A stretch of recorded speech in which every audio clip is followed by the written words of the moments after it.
Philippines में corona महामारी की वैक्सीन को लेकर वहां के राष्ट्रपति ने जनता से इतना बड़ा खिलवाड़ किया है जो इतिहास में दर्ज होगा।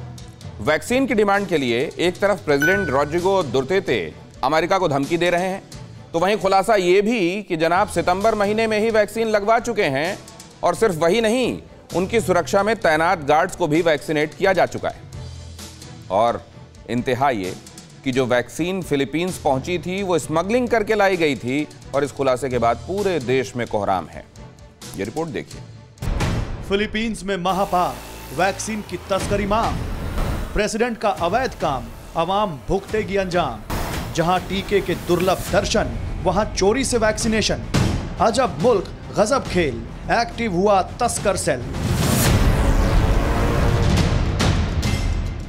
दुनिया को चौंकाने वाली ये खबर फिलीपींस से है। वो मुल्क जहां अब तक ना तो कोरोना की किसी वैक्सीन को स्वीकृति दी गई है, ना ही किसी ऐसी कंपनी से सौदा तय हुआ है जो कोरोना की वैक्सीन बना रहा है।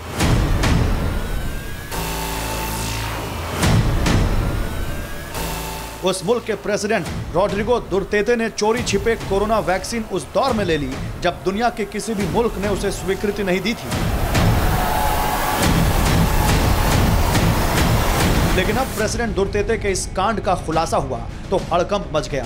फिलीपींस के रक्षा मंत्री डेलिफिन लोरेंजान को खुद सामने आकर राष्ट्रपति का बचाव करना पड़ रहा है। फिलीपींस में बवाल का सबब प्रेसिडेंट का चोरी छिपे कोरोना वैक्सीन लेना तो है ही, साथ ही वो तरीका भी है जिसके जरिए उन्होंने कोरोना की वैक्सीन हासिल की, वो भी उस वक्त में जब दुनिया के ज्यादातर मुल्क वैक्सीन की कामयाबी को लेकर कोई पुख्ता दावा नहीं कर सके थे।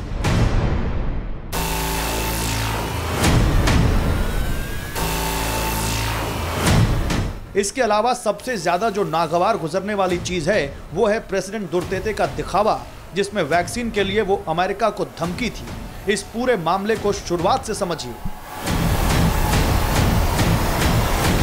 फिलीपींस औषधि विभाग ने वैक्सीन को मंजूरी नहीं दी, लेकिन फिलीपींस में वैक्सीन स्मगल करके लाई गई है।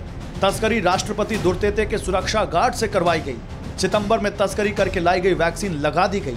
वैक्सीन लेने वालों में प्रेसिडेंट रोड्रिगो दुर्तेते शामिल हैं। उनके सुरक्षा गार्ड्स को भी वैक्सीन लगाई जा चुकी है।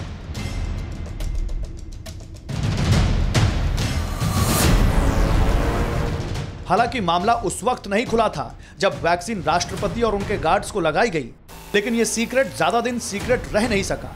एन नए साल के आगाज से पहले खबर लीक हो गई, जिससे पूरे फिलीपींस में हड़कंप मच गया। आवाम बगावती हो गई। राष्ट्रपति के इस काम को अवैध बताकर उनके खिलाफ कैंपेन भी शुरू कर दिया गया।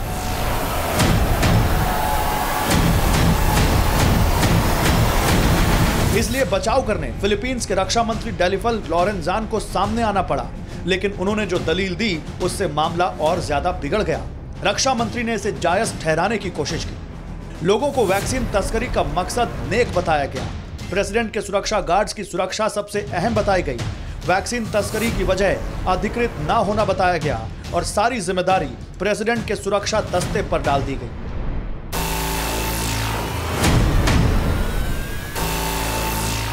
हालांकि सफाई में नियमों के उल्लंघन का जिक्र हुआ है, लेकिन इसे न्यायोचित बताकर बचाव भी किया गया और पूरा मुद्दा प्रेसिडेंट दुर्तेते की अमेरिका को दी गई उस धमकी की तरफ मोड़ दिया गया, जिसमें फिलीपींस के लोगों के लिए चिंता जाहिर की गई है। प्रेसिडेंट दुर्तेते ने हाल ही में अमेरिका को धमकी भरे लहजे में कहा था कि अगर उन्हें वैक्सीन ना दी गई तो वो सैन्य समझौता रद्द कर देंगे। मुमकिन है कि इससे अवैध वैक्सीन का मुद्दा डाइवर्ट हो जाए, लेकिन इसका अंजाम भी फिलीपींस की जनता को ही भविष्य में भुगतना पड़ सकता है। Bureau report, TV9 Bharatvarsh.